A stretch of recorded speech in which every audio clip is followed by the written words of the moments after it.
Hi friends, ಇವತ್ತು Shivaratri special ತಂಬಿಟ್ಟು ಮಾಡೋದು ಹೇಗೆ ಅಂತ ನೋಡೋಣ. ಈ ರೆಸಿಪಿ ನಮ್ಮ ಅತ್ತೆಯವರು ನನಗೆ ತೋರಿಸಿದಂತಹ ರೆಸಿಪಿ ನಾನು ನಿಮಗೆ ತೋರಿಸ್ತಾ ಇದ್ದೀನಿ. ಮೈನ್ ಇಂಗ್ರೀಡಿಯೆಂಟು ಬಂದು ಕೊಬ್ಬರಿ. ಒಂದು ಕೊಬ್ಬರಿನ ತುರಿದಿಟ್ಕೊಂಡಿದ್ದೀನಿ, ಈ ಥರ ಹಳಿಯಾಗಿ ತುರಿದಿಟ್ಕೊಬೇಕು. ಬೆಲ್ಲ, ಕಡಲೆ ಬೀಜ ಹುರಿದು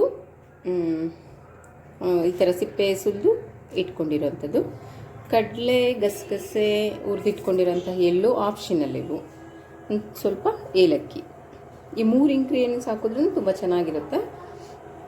ಬೆಲ್ಲ, ಕೊಬ್ಬರಿ ಮತ್ತು ಕಡಲೆ ಬೀಜ, ಅದ್ರ ಜೊತೆಗೆ ಸ್ವಲ್ಪ ಎಳ್ಳು, ಗಸಗಸೆ, ಕಡಲೆ ಹಾಕಿದ್ರೆ ಚೆನ್ನಾಗಿರುತ್ತೆ.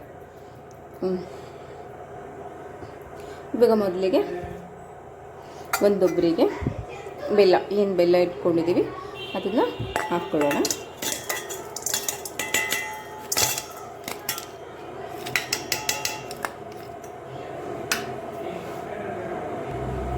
ಇಷ್ಟು ಬೆಲ್ಲ ತೊಗೊಂಡಿದ್ದೀನಿ. ಈ ಬೆಲ್ಲಕ್ಕೆ ಒಂದು ಚಿಕ್ಕ ಲೋಟದಲ್ಲಿ ಸ್ವಲ್ಪ ನೀರು ಹಾಕ್ಕೊಳ್ಳೋಣ. ಎಳೆ ಪಾಕ ಬೇಕು ನಮಗೆ.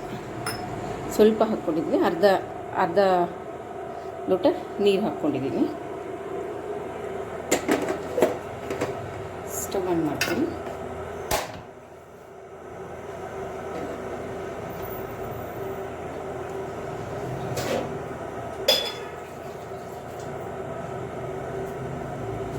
ಇದು ಕುದಿ ಬರಬೇಕು, ಎಳೆ ಪಾಕ ಬರಬೇಕು. ಬೆಲ್ಲ ಕುದೀತಾ ಇರಲಿ, ಪಾಕ ಬರಲಿ. ಅಷ್ಟರಲ್ಲಿ ಒಂದು ಡಬ್ರಿ ತೊಗೊಂಡಿದ್ದೀನಿ, ದೊಡ್ಡ ಡಬ್ರಿಗೆ ಕೊಬ್ಬರಿ ಫುಲ್ ಎಲ್ಲ ಹಾಕ್ಕೊಳ್ಳೋಣ. ಕಡಲೆ ಬೀಜ, ಗಸಗಸೆ, ಕಡಲೆ, ಎಳ್ಳು, ಏಲಕ್ಕಿ ಪುಡಿ ಇಷ್ಟನ್ನು ಹಾಕಿ ಕಲಿಸ್ಕೊಳ್ಳೋಣ, ಮಿಕ್ಸ್ ಮಾಡ್ಕೊಳ್ಳೋಣ. ಬೆಲ್ಲ ಪಾಕ ಎಳೆ ಪಾಕ ಬರಬೇಕು. ಎಳೆ ಪಾಕವನ್ನು ಕಟ್ಟೋದಷ್ಟೇ ಇದೆ.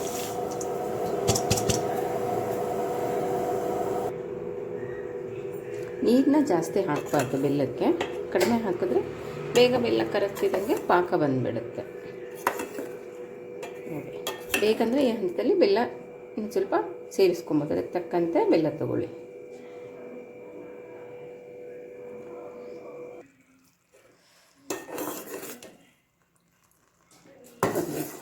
ಆಗಬೇಕು, ಬೆಲ್ಲ ಕರಗಿಲ್ಲ.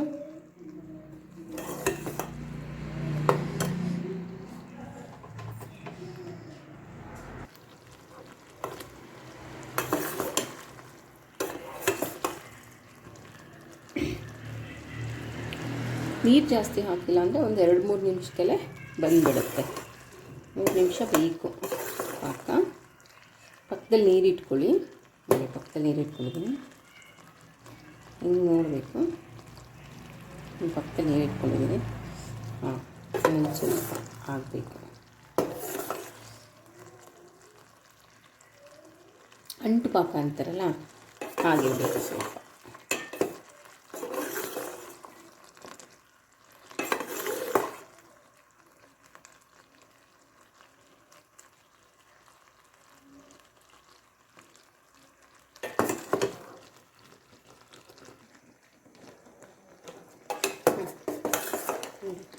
ಎಲೆ ಪಾಕ ಯಾವ ರೀತಿ ಅಂತ ತೋರಿಸ್ತೀನಿ. ಮುಟ್ಟಿದ್ರೆ ನೀರಿಗೆ ಎತ್ಕೊಳ್ಳಿ, ಕೈನ ಮುಟ್ಟಿದ್ರೆ ಅಂಟಬೇಕು. ಅಂಟದು ಅದಕ್ಕಿಂತ ಈ ಥರ ನೋಡಿ, ಈಗ ಆಗಿದೆ. ನೀರೊಳಗಡೆ ಹಾಕಿದ್ರೆ ಕದ್ರಬಾರ್ದದು, ಉಂಡೆ ಥರನೇ ಈ ಥರ ಇರುತ್ತೆ. ಇದನ್ನು ಈ ಥರ ಪಾಕ ಇರಲಿ. ಇವಾಗ ಕೆಳಗಿಟ್ಕೊಂಡು ಕಟ್ಟೋಣ.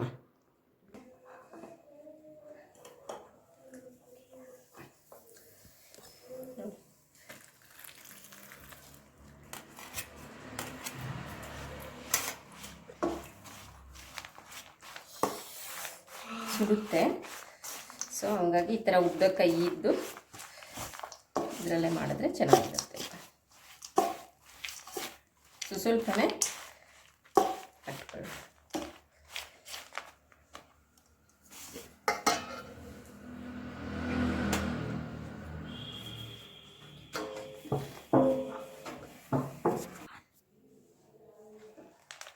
ಇದನ್ನು ಈ ಥರ ಕೈಗೆ ಈ ಥರ ಮಾಡಿಕೊಂಡು ಒಂದೊಂದೇ ಸುಡ್ತಾ ಇರುತ್ತೆ.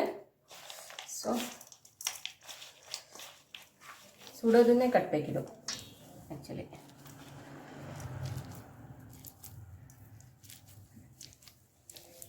ನಿಮ್ಗೆ ಎಷ್ಟು ದಪ್ಪ ಬೇಕೋ ಅಷ್ಟು ದಪ್ಪ ಕಟ್ಕೊಳ್ಳಿ. ನಮಗೆ ಚಿಕ್ಕದೇ ಸಾಕು, ನಮ್ಮಲ್ಲಿ ಸ್ವಲ್ಪನೇ ಒಂದು ಉಂಡೆ ತಿಂತೀವಿ ಅಷ್ಟೇ. ಚಿಕ್ಕದು ಉಂಡೆ ಕೊಟ್ಟರೆ ಮಕ್ಕಳೆಲ್ಲ ಇದ್ದಾರೆ, ಚಿಕ್ಕ ಚಿಕ್ಕ ಕೂಡ ಚೆಂದ. ದೊಡ್ಡದು ಕೊಟ್ಟರೆ ಅಷ್ಟು ತಿನ್ನಲ್ಲ.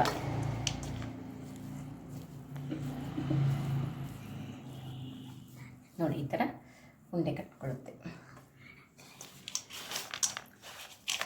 ಸರಿ ತೋರಿಸ್ತೀನಿ ಒಂದೆರಡು.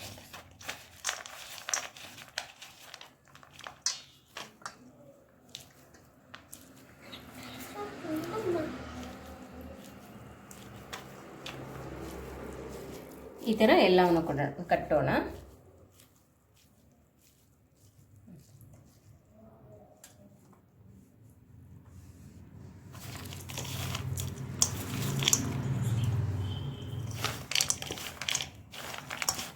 ಇದು ಬಿಸಿ ಆಹಾರದೊಳಗೆ ಬೇಗ ಬೇಗ ಕಟ್ಕೊಬೇಕು.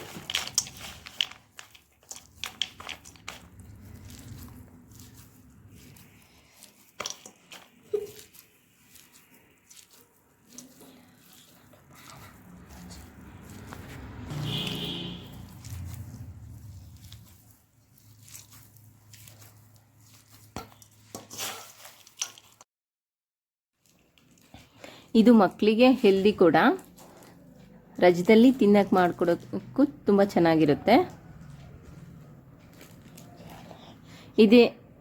ಇದೇ ರೀತಿ ಎಲ್ಲವನ್ನೂ ಕಟ್ಟಿ.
ತುಂಬಿಟ್ಟು ತಿನ್ನಕ್ಕೆ ಕೊಡ್ಬೋದು. ಈ ಥರ ಇರುತ್ತೆ, ಗಟ್ಟಿಯಾಗುತ್ತೆ. ಇದು ಸ್ವಲ್ಪ ಗಟ್ಟಿಯಾಗುತ್ತೆ ನೋಡಿ. ಈ ರೀತಿ ಸರ್ವ್ ಮಾಡಿ, ಲೈಕ್ ಮಾಡಿ, ಶೇರ್ ಮಾಡಿ, ಸಬ್ಸ್ಕ್ರೈಬ್ ಮಾಡಿ. ಈಸಿಯಾಗಿ ತಮಟ ಮಾಡಿಕೊಂಡು ತಿನ್ನಿ.